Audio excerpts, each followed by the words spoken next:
నమస్కారం నా పేరు తేజస్విని బీసీఎన్ న్యూస్ కి స్వాగతం ముందుగా ముఖ్యాంశాలు చెల్లి షర్మిల తెలంగాణ సీఎం రేవంత్ పై సీఎం జగన్ విమర్శల దాడి చంద్రబాబును గెలిపించేందుకు ప్రయత్నిస్తున్నారని ఆరోపణ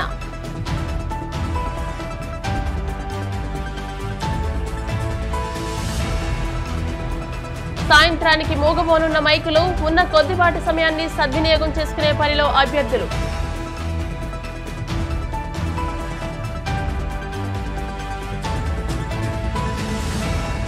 పిఠాపురంలో ఆకట్టుకున్న పవన్ కళ్యాణ్ రోడ్ షో భారీగా హాజరైన జనసేన పార్టీ కార్యకర్తలు నాయకులు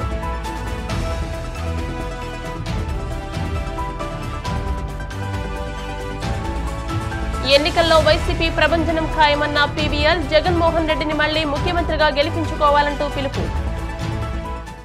ఏపీలో ఎన్నికల ప్రచారం చివరి దశకు చేరుకుంది. ఈ క్రమంలోనే కడప జిల్లాలో ఎన్నికల ప్రచారం నిర్వహించిన సీఎం జగన్మోహన్ రెడ్డి తనదైన శైలిలో విపక్షాలపై విమర్శలు గుప్పించారు. కాంగ్రెస్ నాయకురాలు షర్మిల తెలంగాణ సీఎం రేవంత్ రెడ్డి మీద సంచలన వ్యాఖ్యలు చేశారు. కడపలోని పొట్టి శ్రీరాములు సర్కిల్ వద్ద నిర్వహించిన ఎన్నికల సభలో మాట్లాడిన జగన్ చంద్రబాబును గెలిపించేందుకే ఏపీలోని కాంగ్రెస్ మళ్లీ వచ్చిందని విమర్శించారు. తెలంగాణ ముఖ్యమంత్రి రేవంత్ రెడ్డి చంద్రబాబు మనిషి అని అన్నారు. చంద్రబాబును గెలిపించేందుకు తీవ్రంగా ప్రయత్నిస్తున్నారని ఆరోపించారు. చంద్రబాబు పగలు బీజేపీతో రాత్రి కాంగ్రెస్ తో ఉంటారని ఎద్దేవా చేశారు. ఇదే సమయంలో చెల్లెలు షర్మిల పేరు ప్రస్తావించకుండానే పరోక్షంగా విమర్శలు గుప్పించారు. మరో 3 రోజుల్లో బ్యాలెట్ బద్దలు కొట్టడానికి సిద్ధమా? ఈ జరగబోయే ఈ ఎన్నికలు కేవలం ఎమ్మెల్యేలను ఎంపీలను ఎన్నుకునేందుకు మాత్రమే జరుగుతా ఉన్న ఎన్నికలు కావు.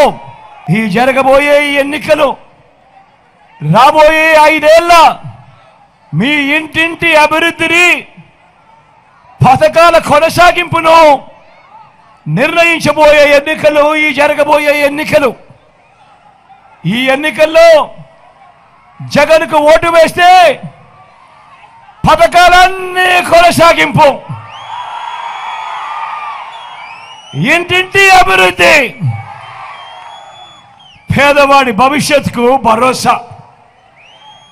అదే పొరపాటున చంద్రబాబుకు ఓటు వేస్తే పథకాలన్నింటికీ ముగింపు, మళ్ళీ మోసపోవటమే.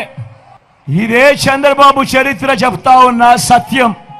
సాధ్యం కాని హామీలతో ఆయన ఇచ్చిన మేనిఫెస్టోకు అర్థం ప్రతి ఒక్కరూ కూడా గుర్తు పెట్టుకోమని మిమ్మల్ని అందరినీ కూడా కోరుతా ఉన్నా. చంద్రబాబుకు ఓటు వేయడము అనంటే దాని అర్థం కొండ చిలువ నోట్లో తలబెట్టడమే అన్నది ప్రతి ఒక్కరూ కూడా జ్ఞాపకం పెట్టుకోమని కోరుతా ఉన్నా. నేను ఎప్పుడూ అంటూ ఉంటా, కడప జిల్లాలో ఉన్నంత రాజకీయ చైతన్యం ఆంధ్ర రాష్ట్రంలో బహుశా అతి కొద్ది జిల్లాలకు మాత్రమే ఉంటుందని. 100 కంటే తక్కువ ఓట్లు వచ్చిన పార్టీలతో, రాష్ట్ర విభజన చేసిన దుర్మార్గులతో మన ప్రజలు జత కట్టాలా అని అడుగుతా ఉన్నాడు మీ బిడ్డ. రాజకీయంగా వైఎస్ఆర్ కుటుంబాన్ని అనగదొక్కాలని దేశంలో ఉన్న అన్ని వ్యవస్థలను మన మీద ప్రయోగించి, మీ బిడ్డ మీద ప్రయోగించి వారితోనే కలిసిపోయి, అదే కాంగ్రెస్ అదే టీడీపీతో కలిసిపోయి ప్రత్యక్షంగా ఒకరితోనూ పరోక్షంగానూ ఇంకొకరితోనూ కలిసిపోయి వైఎస్ఆర్ అనే పేరే కనపడకుండా చెయ్యాలనే కుట్రలో వీళ్ళందరూ కూడా క్రియాశీలకంగా పాత్ర పోషిస్తూ ఉంటే నేను అడుగుతా ఉన్నా, ఇలాంటి వాళ్ళ వైఎస్ఆర్ వారసులు అని ఒక్కసారి మీరందరూ కూడా ఆలోచన చేయమని కోరుతా ఉన్నా. ఇంతటి దుర్మార్గంగా ఈ మాదిరిగా ఆలోచనలు చేస్తూ ఇంతటి దుర్మార్గంగా అబద్ధాలను కూడా ప్రచారం చేస్తూ ఉన్నారు అని అంటే ఆలోచన చేయమని అడుగుతా ఉన్నా. అసలు ఈ పార్టీకి మానవతా విలువలు ఉన్నాయా అని, అసలు ఈ పార్టీకి కృతజ్ఞత అనే పదానికి అర్థం తెలుసా అని ఒక్కసారి ఆలోచన చేయమని కోరుతా ఉన్నా. కాంగ్రెస్ కు ఓటు వేస్తే ప్రతి ఓటు కూడా మనంతట మనమే వైఎస్ఆర్ గారి పేరు కనపడకుండా చేసే కుట్రకు మనంతట మనమే భాగస్థులం కామానే ఒక్కసారి ఆలోచన చేయమని మిమ్మల్ని అందరినీ కూడా కోరుతా ఉన్నా. ఏపీలో గత కొద్ది రోజులుగా ఊదరగొట్టిన మైకులు మోగబోనున్నాయి. ప్రచారం తుది అంకానికి చేరుకుంది. ఈ రోజు సాయంత్రానికి ప్రచార పర్వం ముగియనుంది. మిగిలిన ఈ కొద్ది గంటల్లో వీలైనంత ఎక్కువగా ప్రజల్లోకి వెళ్లేందుకు అభ్యర్థులు ప్రయత్నాలు ముమ్మరం చేశారు. ఇప్పటి వరకు తిరగని ప్రాంతాలను సైతం గుర్తించి షెడ్యూల్ వేసుకుని చుట్టేస్తున్నారు. మరో ఉష్ణోగ్రతలు అధికంగా ఉన్నప్పటికీ చివరి రోజు కావడంతో అభ్యర్థులు ఎండను సైతం లెక్క చేయకుండా ప్రచారంలో దూసుకుపోతున్నారు. ఉన్న కొద్దిపాటి సమయాన్ని సద్వినియోగపరుచుకునేందుకు అభ్యర్థులందరూ తీవ్రంగా శ్రమిస్తున్నారు. అయితే ఈ రోజు సాయంత్రం నుంచి ప్రచారం నిర్వహించకుండా అధికారులు ఎక్కడికక్కడే పర్యవేక్షించనున్నారు. ఇప్పటికే అభ్యర్థులకు సైతం సమాచారం అందించారు. దీంతో అభ్యర్థులు కూడా సాయంత్రం నుంచి తమ ప్రచారానికి స్వస్తి పలకనున్నారు. ఒక బైక్ వేస్తున్న ఎల్లో టవాల్ తప్పకుండా ఇబ్బంది పెట్టారు. అదే ఎల్లో కలర్ టవాల్ కూడా మిమ్మల్ని ఇబ్బంది పెడతాదని ప్రత్యేకంగా మీకందరికీ కూడా నేను చెప్తున్నాను. నేను ఏ రోజు మన తెలుగుదేశం ప్రభుత్వం ఉన్నప్పుడు ఏ రోజు ఏ నాయకుడిని ఇబ్బంది పెట్టలేదు. ఓటు వేసినా ఓటు వేయకపోయినా అందరూ మావాలుగా భావించి ప్రతి ఒక్కరికి కూడా పనిచేసిన నాయకులు మా తెలుగుదేశం నాయకులని కూడా మేము చెప్తున్నాం. ఈ రోజు మీకు పనిచేసే చేత కాదు కానీ ఈ రోజు మీరు ఇబ్బందులు పెడుతున్నారు. కనీసం ఈ గ్రామంలో అడుగుతున్నాం, ఎక్కడ రోజున నేను డెవలప్ చేశాను, ఒక్క ఛానల్ ఓటేశారయ్యా మీరు మాట్లాడతారు. మీ ఎమ్మెల్యే మాట్లాడతాను. నిన్న యాలేరులో అది పూనక మొత్తం ఇట్లా ఇట్లా ఇట్లా ఇట్లా ఊపుకుంటే చేతులు ఊపుతూ అయినా అక్కడ మా లీడర్లు మాట్లాడితే వాళ్ళ గురించి నువ్వు ఖబర్దార్ అని మాట్లాడతావు. కరెక్ట్ కాదు. నువ్వెవరు కాదు, ఒక ఎమ్మెల్యే 10 మందికి నువ్వు చెప్పాల్సిన వాడు. నువ్వు నా కార్యకర్తల గురించి మాట్లాడతావయ్యా. యాలేరులో నాకు బ్రహ్మరథం పట్టారు. నువ్వు బయట నుంచి తీసుకొని వచ్చాక నువ్వు బ్రహ్మరథాలు పట్టుకున్నావు. ప్రకాష్ అదొక్కసారి నువ్వు చూసుకో. తొడగొట్టి మీసం తీయలేదు కాదయ్యా. రండి జూన్ 4వ తారీఖు ఎవరు తొడగొడతారో ఎవరు మీసం చేస్తారో ఆ రోజు కూడా చూస్తున్నామని కూడా చెప్తున్నాం. గ్రామాలకు పోయినప్పుడు, ప్రశాంతంగా ఉండే గ్రామాలకు పోయినప్పుడు ఒక లీడర్ అనేవాడు రెచ్చగొట్టి మాట్లాడితే కింద వాళ్ళు కూడా రెచ్చిపోతారు. అది ఎలక్షన్ టైం. నేను కూడా రెచ్చగొడతా.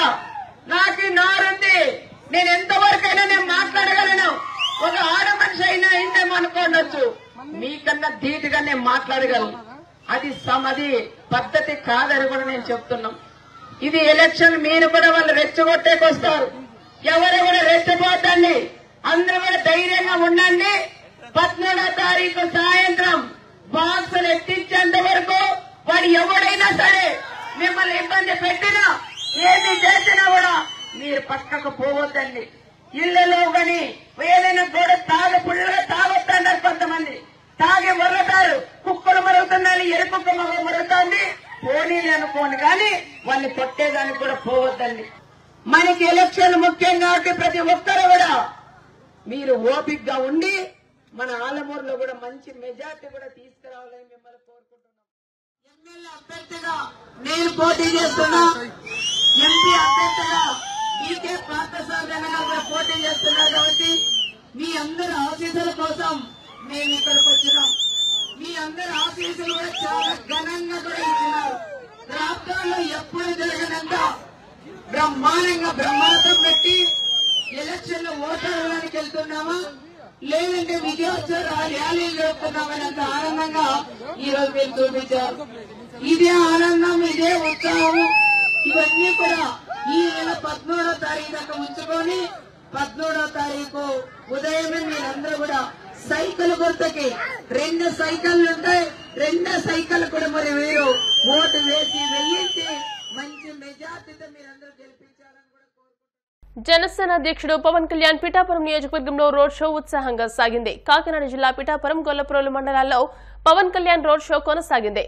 రాష్ట్ర భవిష్యత్తు కోసం, పిఠాపురం నియోజకవర్గ అభివృద్ధి కోసం కూటమికి ఓట్లు వేసి గెలిపించాలని పవన్ కళ్యాణ్ విజ్ఞప్తి చేశారు. రోడ్ షోలో దారి పొడవునా పవన్ కు జనసేన అభిమానులు అభివాదం చేస్తూ సందడి చేశారు. మహిళలు మంగళ హారతులు పడుతూ పూలు జల్లి తమ అభిమానాన్ని చాటుకున్నారు. ఈ సందర్భంగా జనసేన పార్టీ అధినేత పవన్ కళ్యాణ్ మాట్లాడుతూ వైసీపీ పాలనలో ప్రజల భూములకు, ఆడబిడ్డలకు రక్షణ లేదని ఆరోపించారు. పిఠాపురం నియోజకవర్గం చిత్రాడలో ప్రారంభమైన పవన్ రోడ్ షో ఎంతో ఉత్సాహంగా సాగింది.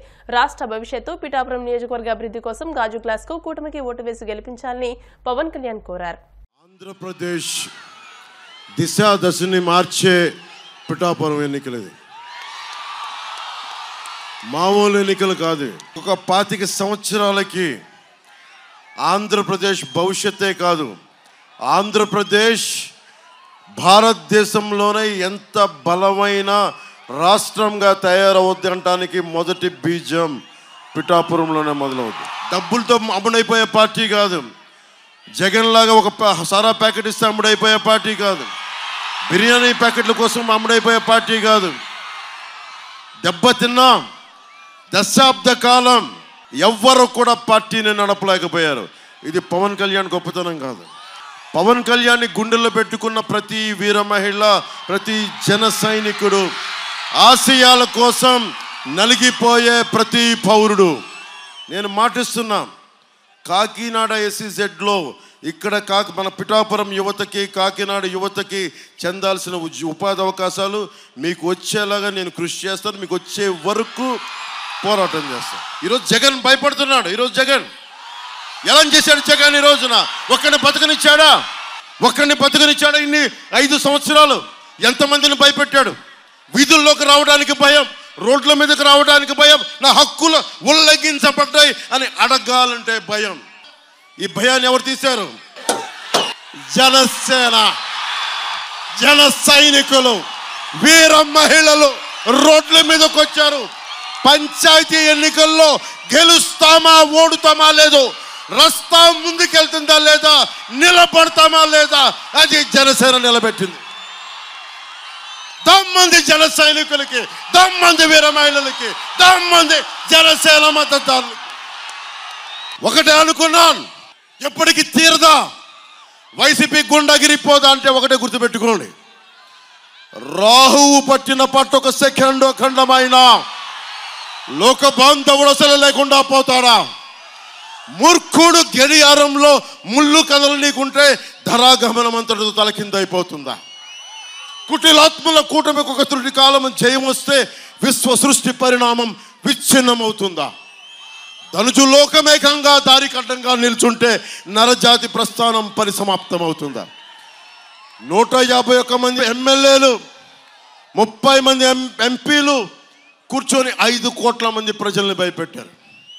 5 కోట్ల మంది ప్రజల్ని ఒక్కడు తెగించాడు.